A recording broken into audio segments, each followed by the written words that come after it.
Bonjour, bonsoir à tous, dépendamment de l'heure à laquelle vous regardez la vidéo. Alors, cette nouvelle vidéo, c'est pour revenir sur le projet qui est fait prêt désormais.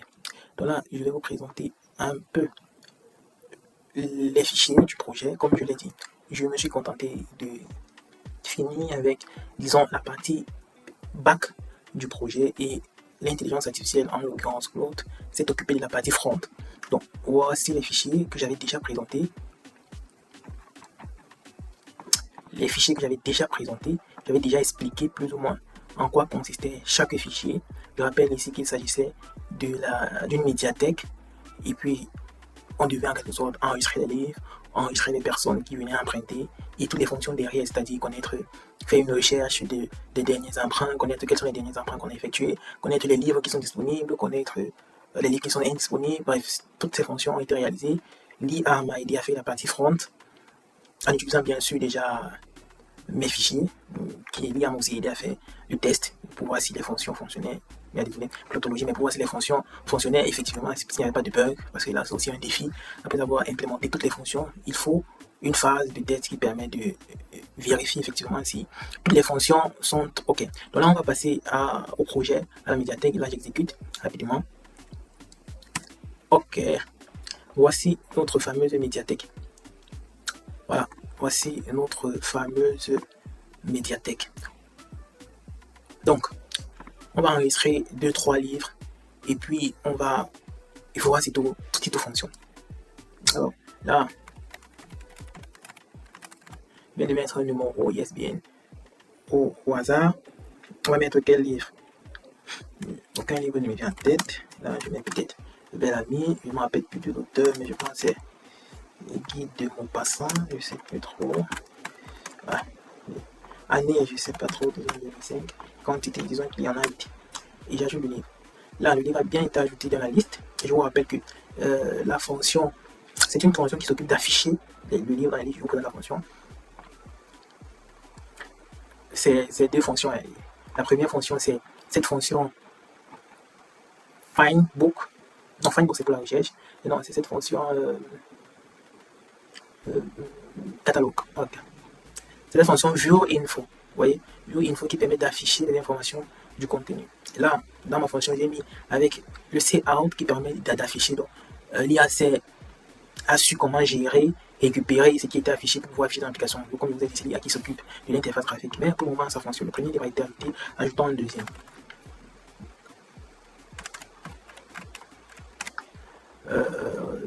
Appelons ça aventure ambiguë. Aventure ambiguë. Je pense check out the job. Check ça, c'est pas trop. Check out the job. Je pense que c'est lui. Carnet, je ne me rappelle pas, disons 2000. Et donc il y en a 5 exemplaires. Bien ajouté. Donc on va ajouter un dernier livre.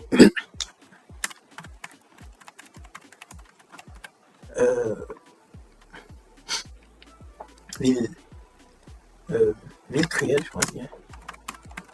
Ville Cruelle de Isamoto. Année que je n'ai plus dit en 2014. Et il y en a 10 exemplaires. Donc, pour le moment, j'ai ajouté 3 livres. Et là, je m'attends à faire une recherche. Ok. Cherchons Ville Cruelle. Ou Bel-Ami. Parce que j'ai ajouté Ville Cruelle. Cherchons Bel-Ami, je préfère.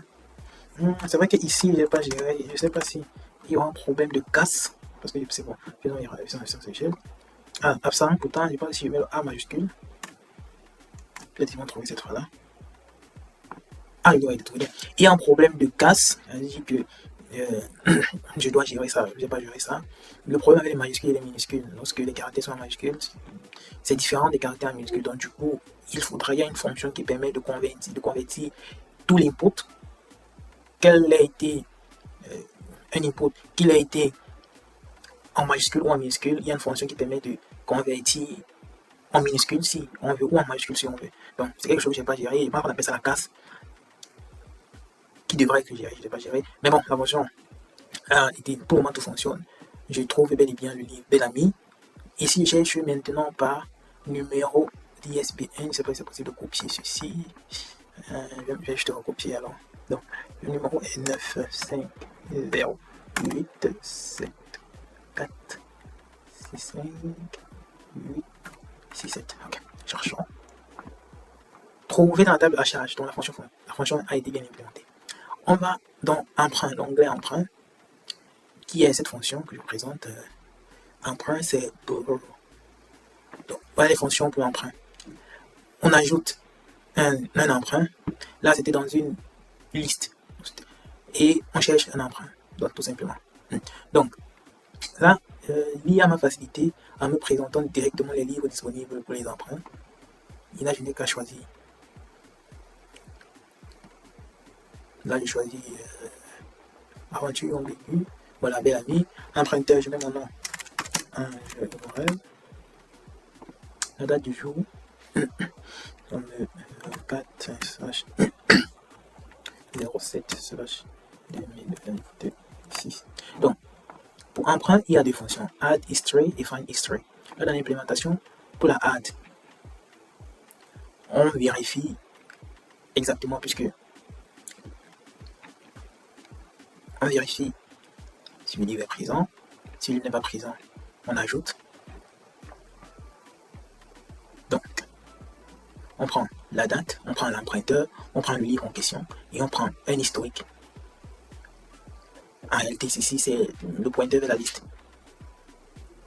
Là, on crée le livre à ajouter, on fait les vérifications, on ajoute dans la liste en fonction de la date, raison pour laquelle il y a cette petite vérification qui permet de regarder si le premier élément présent était déjà le plus grand que ce qu'on vient insérer. Sinon, la liste n'est pas vide, le premier élément n'est pas déjà le plus grand, alors on va insérer à l'endroit idéal avec cette vérification.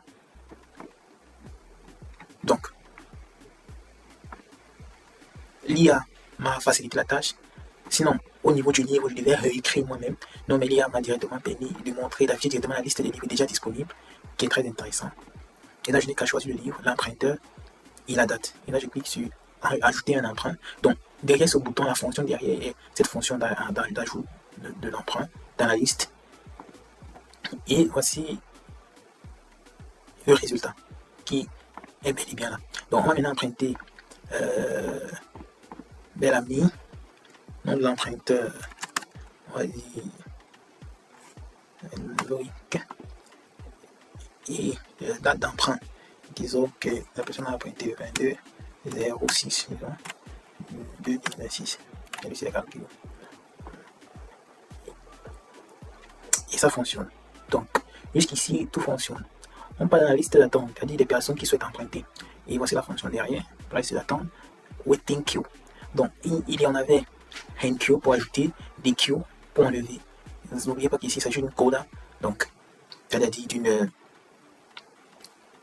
d'une file qui respecte la méthode first in, first out.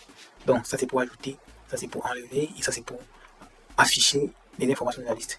Voici la fonction, les fonctions qui ont été implémentées et testées. Et voilà. Belle Amie, disons que Junior souhaite emprunter Belle Amie. C'est lui le premier. Belle Amie, Gédéon souhaite aussi emprunter Belle Amie. Belle Amie, non c'est trop Belle Amie. Aventure ambiguë, disons que Emmanuel souhaite emprunter Aventure ambiguë, il est le seul. Et Ville Cruelle, disons que Manuela veut emprunter Ville Cruelle et Jeanne. Et Jeanne va emprunter Ville Cruelle.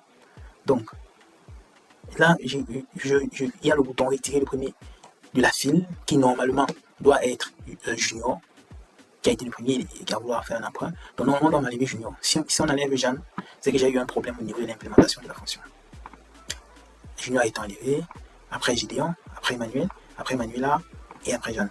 Donc, je pense que jusque-là, tout fonctionne. C'était un projet très simple. Il s'agissait seulement de ce que vous avez pu voir, enregistrer les éléments dans un arbre.